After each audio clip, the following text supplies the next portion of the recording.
सर्दियों में तो वैसे भी बहुत कुछ खाने का मन करता ही रहता है। सर्दियों की एक काली रात थी। भूख से बेहाल पंकज और नीरज ऑफिस से घर आ रहे थे। वो दोनों खाने के शौकीन तो थे ही, लेकिन आज उन्हें बहुत भूख भी लगी थी।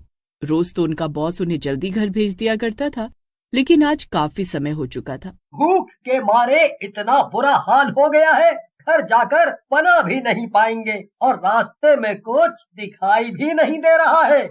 तुम सही कह रहे हो भैया, इस बॉस को तो मन करता है अकेले में ले जाकर बहुत मारूं। हमेशा दादागिरी दिखाता है, पता नहीं क्या समझता है अपने आप को। हम अकेले रहने वाले लोग पहले खुद बनाएंगे तब तो खा पाएंगे, लेकिन ये सब उसको कौन समझाए। नीरज और पंकज उदास मन से घर जा रहे होते हैं कि तभी उनको एक ठेला दिखाई देता है। भैया देखो, मोमो बर्गर का ठेला। ये क्या चीज होती है? या तो मोमो होता है या तो बर्गर। ये क्या होता है? अरे भैया, बहुत ही स्वादिष्ट होता है, मैंने बहुत बार खाया है। आप भी खा कर देखो। वैसे भी भूख लगी है, यहाँ आसपास कुछ दिखाई भी नहीं दे रहा है, एक खा लेते हैं ना। चल छोटे, मन तो मेरा भी नहीं कर रहा घर पे खाना बनाने का। चलो यहीं खा कर चलते हैं। पंकज और नीरज मोमो बर्गर के ठेले पर पहुंचते हैं तो देखते हैं वहाँ एक सुंदर सी महिला मोमो बर्गर बना रही है। 2 प्लेट लगा देना। जी अभी लगा देती हूँ, लेकिन क्या? आपको 1 प्लेट और भी मिल सकता है। अगर आप लोग मेरे एक सवाल का सही जवाब दें तो मैं आपको 1-1 मोमो बर्गर और दूंगी। और वो सवाल क्या है? अगर किसी को भूख लगी हो तो उसको जो मिले वो खा लेना चाहिए। ये कैसा सवाल है? आप बस बताइए इसका उत्तर क्या हो सकता है। क्या उसको खाना चाहिए या नहीं? बिल्कुल खाना चाहिए। भूख लगी है तो खा लो कुछ भी। ठीक है, ये लीजिए आपका मोमो बर्गर। वो औरत नीरज और पंकज को मोमो बर्गर बनाकर दे देती है। नीरज और पंकज भूख से बेहाल मोमो बर्गर बहुत जल्दी जल्दी खाने लगते हैं, लेकिन थोड़ी ही देर में पंकज की आंखों से खून निकलने लगता है। भैया, आपकी आंखों को क्या हो गया? आपकी आंखों से तो खून आ रहा है। पता नहीं, अचानक मेरे सर में भी बहुत तेज दर्द होने लगा है। छोड़ो भैया, पैसे दे देते हैं, आज हमारे नसीब में खाना नहीं है, घर चलते हैं। तभी वो औरत एक भयानक रूप ले लेती है और उन दोनों के सामने खड़ी हो जाती है, जिसे देख वो दोनों डर जाते हैं। असल में वो औरत एक चुड़ैल होती है। मैंने तुम दोनों से पूछा था ना कि अगर भूख लगे तो कुछ भी खा लेना चाहिए कि नहीं, तब तुम दोनों ने कहा था कि खा लेना चाहिए। अब मेरा खाना तुम दोनों ही हो, अब कहाँ भाग रहे हो तुम दोनों? उनकी तबीयत खराब हो रही है, हमें जाने दो। चुपचाप मोमो बर्गर खा, मैंने बड़े प्यार से बनाए हैं। तू ये मोमो बर्गर खाएगा फिर मैं तुझे खाऊंगी, वरना तेरे को भी ऐसे ही मारूंगी। यहाँ पर कोई है भी नहीं जो तुझे बचा पाएगा। पंकज बहुत डर जाता है और मोमो बर्गर खाने लग जाता है। जैसे जैसे वो मोमो बर्गर खाता है उसकी आंख से खून बहना शुरू हो जाता है। जब तक नीरज को होश आता है पंकज मर चुका होता है और वो चुड़ैल उसको खा चुकी होती है। नीरज ये सब देखकर रोने लग जाता है। मेरे भैया, तुम कहाँ चले गए? वापस आ जाओ भैया, मुझे माफ कर दो, मैं तुम्हें बचा नहीं पाया। वापस आ जाओ भैया। उसको देख भीड़ इकट्ठा हो जाती है। वो सबको बताता है कि मोमो बर्गर खाने से उसकी ये हालत हुई है, लेकिन लोगों को वहाँ कोई ठेला नजर नहीं आता। चुड़ैल भी गायब हो चुकी होती है। नीरज उसके बाद से बाहर का कभी नहीं खाता है। नीरज को तो पता चल जाता है कि बाहर का खाने से सिर्फ सेहत का ही नुकसान नहीं होता, कई बार अपने लोगों को भी खोना पड़ता है। वो सबको बताने की कोशिश करता है, लेकिन कोई उसकी बातों पर भरोसा नहीं करता है। किसी को मेरी बात माननी हो या ना माननी हो, मैंने अपना भाई खोया है। कुछ दिन बाद शहर के कोने में एक मोमो बर्गर का ठेला लगना शुरू होता है।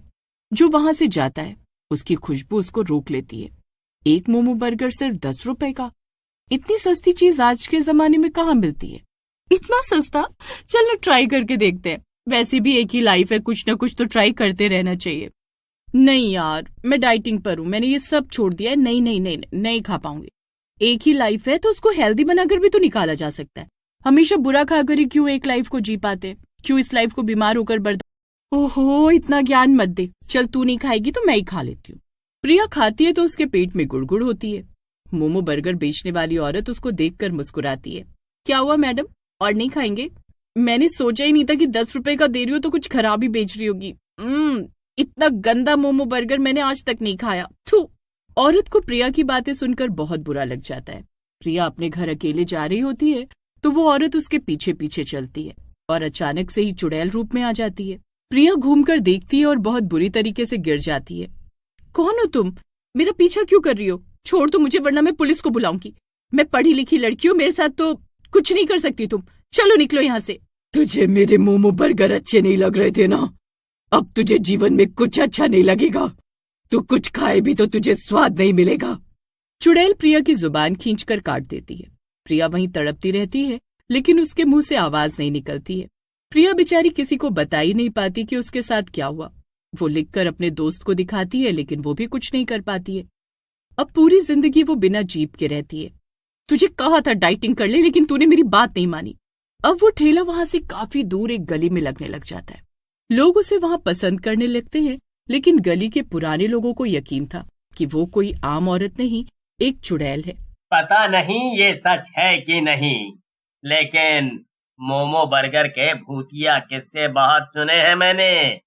एक लड़की की जुबान कट गई थी, एक ने अपने भाई को खो दिया था। मुझे तो इन सब चीजों से बहुत डर लगता है। बात तो तुम सही कह रहे हो, लेकिन आजकल के बच्चे कहाँ ये सब मानते हैं। उनको तो डर ही नहीं लगता किसी भी बात का। और ये बात सच भी होती है, क्योंकि कुछ ही दिनों बाद एक लड़का जिसका नाम विनय होता है, वो एक कॉलेज स्टूडेंट, हॉस्टल से हर रात निकलकर नया स्ट्रीट फूड तलाश करता। एक दिन उसके दोस्त सागर ने मजाक में कहा, चलना आज मोमो वाली चुड़ैल के बर्गर खा के आते हैं, डर लगे तो भाग लेंगे। सागर ने भी इधर उधर से उस चुड़ैल के बारे में सुना होता है, लेकिन इस बात को सच नहीं मानता। जब वो ये बात विनय को बताता है तो विनय भी हंसने लगता है और हंसकर कहता है, भूतों से नहीं, भूख से डर लगता है भाई। और वो दोनों तय करते हैं कि वो जाएंगे उस चुड़ैल मोमो बर्गर वाली के पास। रात के 9 बजे दोनों उस गली में पहुंचे। माहौल में अजीब सन्नाटा था। कोई दुकानदार नहीं, कोई ग्राहक नहीं, बस एक चमकती लाल लाइट और उसके नीचे बैठी एक औरत। मोमो बर्गर? क्या आप ही हैं वो फेमस मोमो बर्गर वाली? औरत ने बिना देखे सिर हिलाया। ये रहा मोमो बर्गर, ये खाकर देखिए, मैंने बनाया है। दोनों ने एक एक बर्गर लिया। सस्ते भी थे, बस 10 रुपए, लेकिन स्वाद अजीब सा तीखा, लार जैसा नमकीन और कुछ कुछ कच्चे मांस जैसा। विनय ने आधा खाया और फेंक दिया। घटिया स्वाद है यार, तू पता नहीं कैसे खा रहा है। मुझसे तो ये खाया ही नहीं जा रहा। इतना फालतू, इसके लिए तो 10 रुपए भी क्यों ही देना है। मुझे तो अच्छे लगे और खा सकता था, फेंकना नहीं चाहिए था तुझे। और 10 रुपए में और क्या लेगा? आज के जमाने में 10 रुपए में कुछ नहीं मिलता। दोनों हॉस्टल की तरफ चल देते हैं, लेकिन अगली सुबह हॉस्टल में खबर फैली, सागर गायब था। किसी ने उसे रात के बाद नहीं देखा। विनय बेचैन हुआ। पुलिस में रिपोर्ट आई, लेकिन कोई सुराग नहीं। अगले हफ्ते शहर में 3 और लोग गायब हुए। सभी ने वही मोमो बर्गर खाया था। विनय ने उस गली की ओर फिर कदम बढ़ाए। इस बार वो अकेला था, लेकिन इस बार उसके चेहरे पर कुछ और था, एक भयानक मुस्कान। बर्गर खाओगे? विनय वहां से भागा, लेकिन सच्चाई उसे जाननी थी। उसने पास की झुग्गी में एक बूढ़ी औरत से पूछा। बूढ़ी कांपती आवाज में बोली, तू मरा हुआ समझ, वो इंसान नहीं है। 20 साल पहले इस गली में एक लड़की मीनाक्षी मोमो का ठेला लगाती थी। सुंदर, अकेली, मेहनती, लेकिन लड़कों ने उसकी इज्जत लूटने की कोशिश की और उसे जिंदा जला दिया। विनय की सांसें थम गई। तब से हर साल वो लड़की मोमो बर्गर वाली चुड़ैल बनकर लौटती है। जो बर्गर खा लेता है, मांस उसकी आत्मा वो अपने ठेले में मिला देती है। अगली रात विनय ने उस ठेले का पीछा किया। चुड़ैल बर्गर समेटकर एक सुनसान गोदाम में गई। विनय ने खिड़की से झांका। अंदर जल रही थी काली अंगीठी, जिसमें इंसानी हड्डियां भुन रही थी। उसने सागर को देखा, लोहे की जंजीरों में जकड़ा हुआ, अधमरा। विनय का दिमाग सुन्न हो गया। विनय ने पत्थर से खिड़की तोड़ी और अंदर कूद गया। एक टिन का डब्बा उठाया और आग में फेंक दिया। पूरा गोदाम धधक उठा। चुड़ैल चिल्ला उठी। विनय ने सागर की जंजीरें तोड़ी और दोनों किसी तरह भाग निकले। जैसे तैसे वे दोनों घर पहुंचे और चैन की सांस ली।